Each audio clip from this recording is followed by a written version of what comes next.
Earlier this year, we covered a video on our own factory which highlighted some of the key issues that we see in commercial buildings throughout Australia. The good news is that a lot of these issues can actually be quite cost effectively resolved or remediated to enable quite a desirable level of building performance in this old building stock. This would definitely be one of the most airtight retrofit commercial buildings in Australia.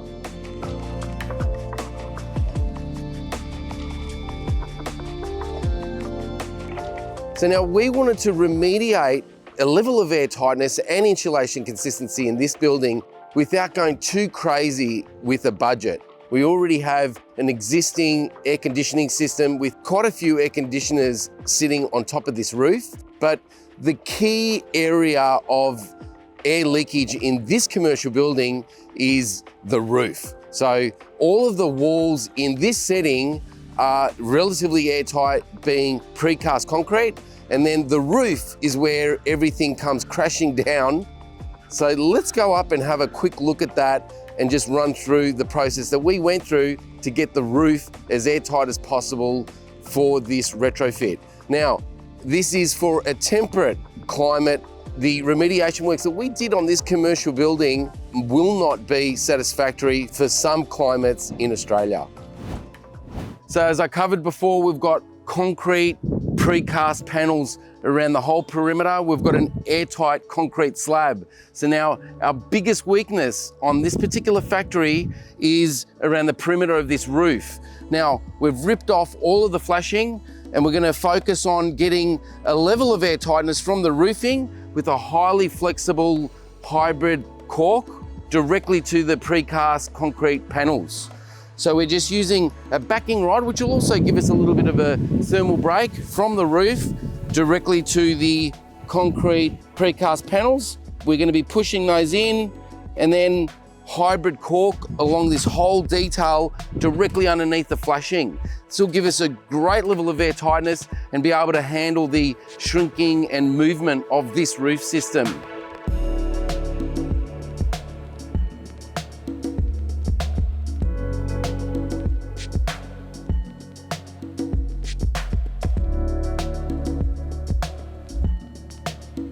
So this is the hybrid cork that we're using, 50 FC, which means it can handle 50% movement.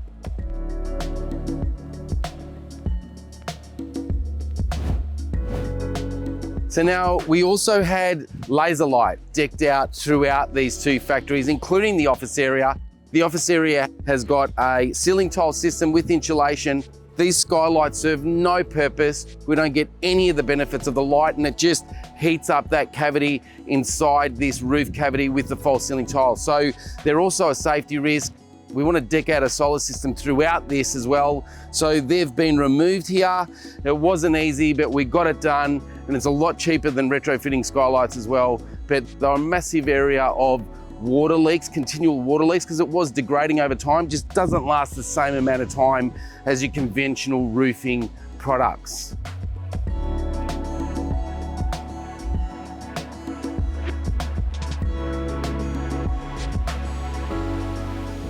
Now, here we've also got the precast, which is going in line with the roofing.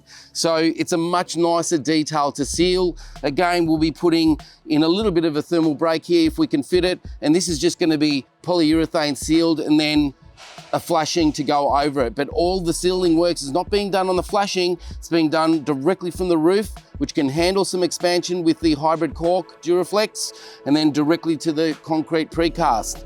The other thing we've got to really pay attention to as well is the joints in the precast panels. We've got to make sure that we cork those over and they get an air seal from the inside directly to the outside where it's already been corked, and that's been sealed when this building was first put together. But potentially when air gets inside the panel, because behind some of these roof systems, the concrete panels are not going to be sealed on the inside. That is another air leak opportunity that can occur, and we'll mitigate that risk with this retrofit of air tightness to this roof. So here is where we're really lucky, and this office is almost a separate factory to the warehouse, which is on the other side of this precast panel. So we're able to get a really good level of air tightness for the box gutter at the box gutter and get then a level of air tightness directly underneath these roof sheets to the box gutter on the other side. You can see here, we've got a clear edge that we can tape and cork, or even get some cork down lower. But we're also gonna have to deal with these because in the false ceiling, these are actually completely open, so air can get in between these precast panels and then leak out the top out of the flashing that we're gonna reinstate over the top of this. So in our last video, the box gutter was giving away a lot of air and a lot of sound from outside coming in, and obviously a lot of dust and stuff that's coming from the adjacent factories. We've now installed a higher piece of flashing to close that gap in. It's been pop-riveted off, and now we're gonna be sealing the ridges to that flashing that's been installed all the way along this detail. So we're gonna get a beautiful level of air tightness from the roof to the box gutter, and then we're gonna get a seal from the box gutter on this side to the precast panel, and that can continue down to encapsulate this office. So as you can see here, we've got a lot of air conditioners, a lot of old redundant stuff that we've got to resolve properly just to make sure that we de-risk any future water leaks, because we want to put solar panels up here and we don't want any issues once those go on. There was a redundant antenna here, which we've completely removed. Who watches TV, especially at work? We just want to make sure that everything's nice and well sealed and will last the test of time, especially once these solar panels have gone down, because we're flat racking solar panels on this roof. We're then going to think about potentially some sort of a robot that'll do the cleaning from time to time, because it is quite a dusty area. So we've got this roof access. There's no stairs or anything that connects to this, but I think what we're going to be doing here is making this secure so that no one can just get in, and we're going to be sealing it from below and making sure it cannot be easily opened.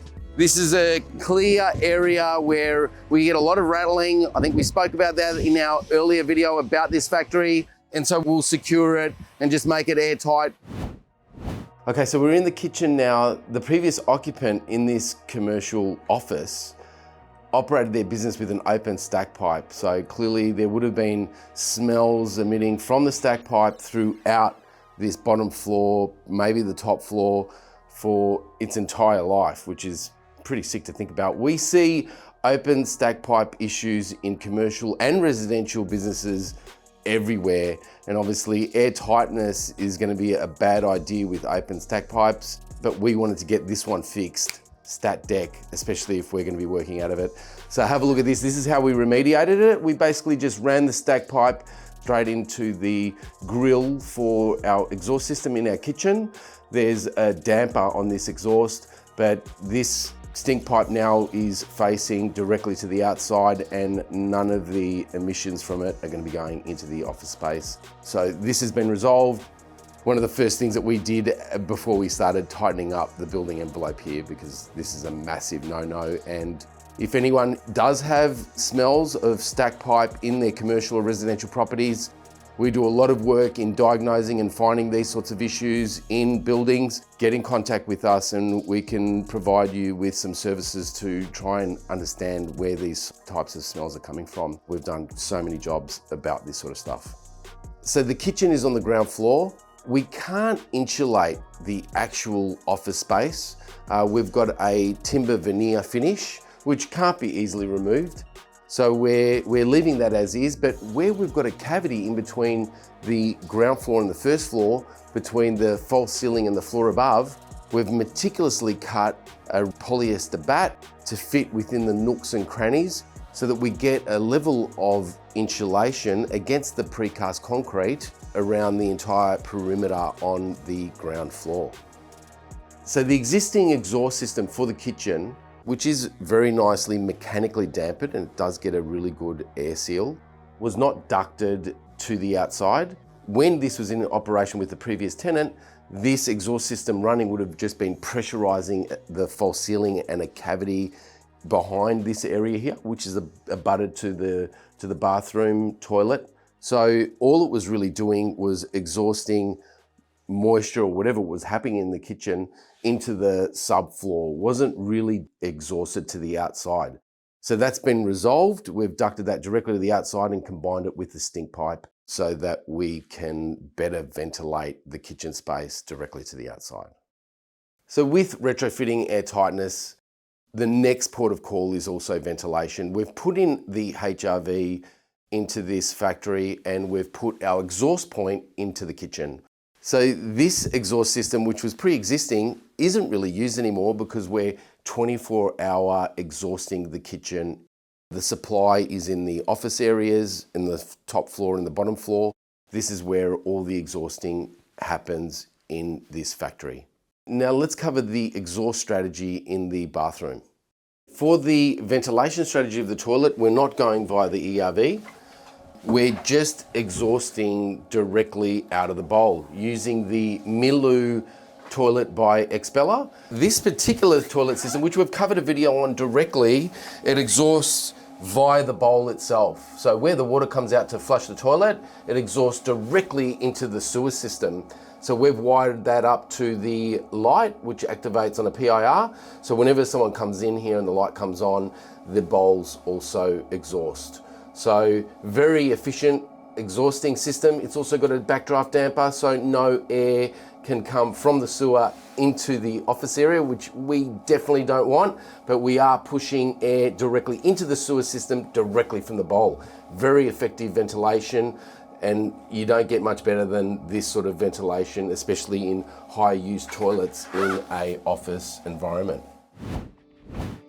Okay, so we have the blower door set up. We've got a much smaller fan now. We'll come back to this and see what number we've come down to.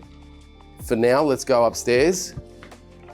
Okay, so this is where we've decided to put the ERV system, which is the central heart of where all air is exhausting and coming into the office and distributing throughout the office space.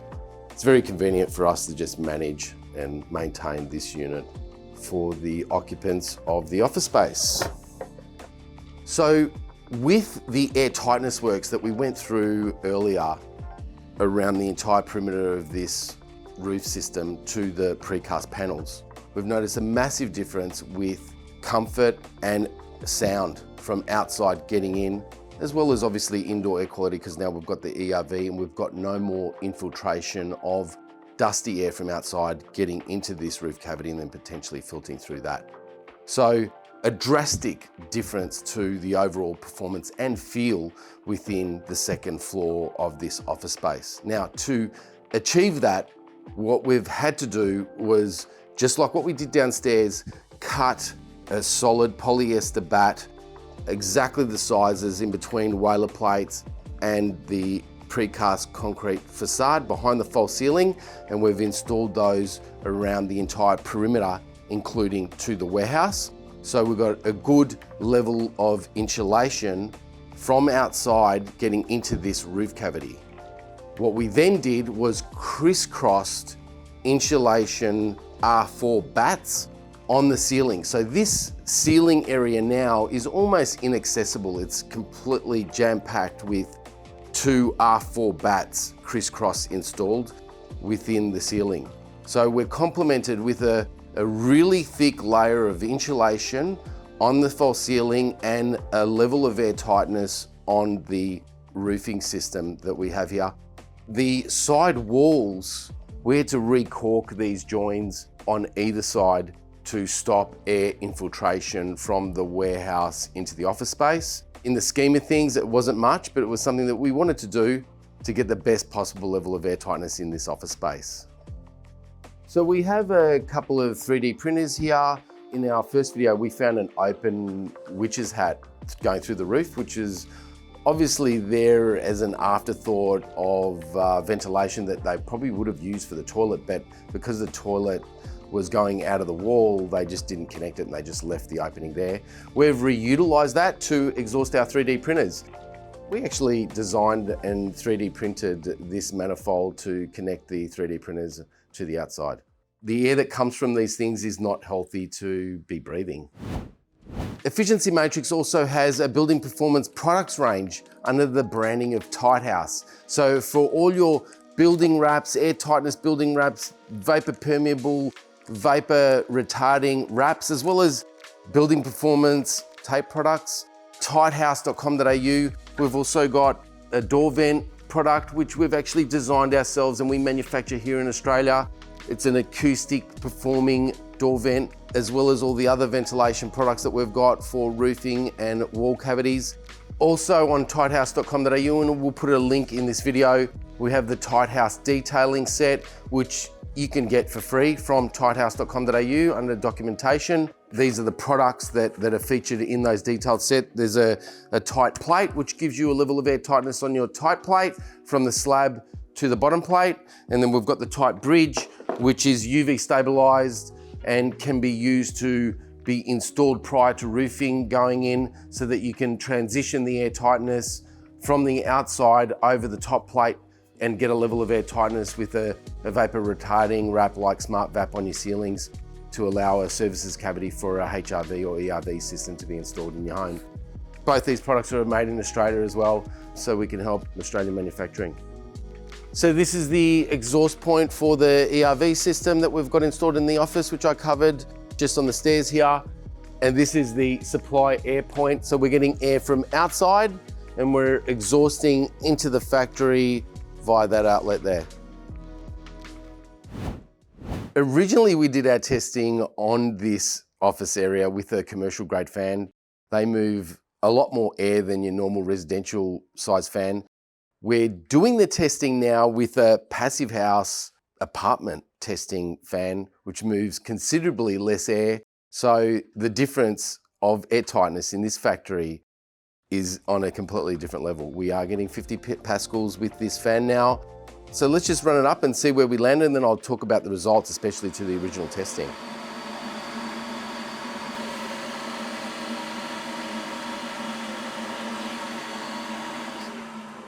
So we've managed to get a level of air tightness under 2 meters cubed per hour per meter square at 50 pascals. The original testing was around 11.4 in a permeability rate. There was so much leakage in this building, it was fluctuating quite a lot. So it was a much more difficult test to undertake. And I think when we were doing our original testing, it was quite a windy day, but we were getting around about 11.4 or 12 meters cubed per hour per meter square at 50 pascals, which is roughly equivalent to an 8 air changes an hour at 50 pascals. So really leaky building. Now we're sitting on a level of air tightness which is in line with high performance commercial buildings. For all the passive house people out there, this office gets a 1.2 ACH at 50 Pascal. This will definitely be one of the most airtight retrofit commercial buildings in Australia. It's pretty amazing what can be achieved with a decent limited budget for air tightness and insulation consistency. This is what we've been able to achieve on our own factory. There's no reason why other factories in Australia can't do very similar types of retrofits on their buildings, and Efficiency Matrix can assist in working out what might be able to be done on office spaces throughout Australia in order to achieve a better level of air tightness and thermal comfort and better indoor air quality for other businesses around Australia. We haven't finished all of the upgrades and improvements to our office. Shortly, we'll bring you a new video on how we're going to be updating our electrical operations at Tighthouse and Efficiency Matrix.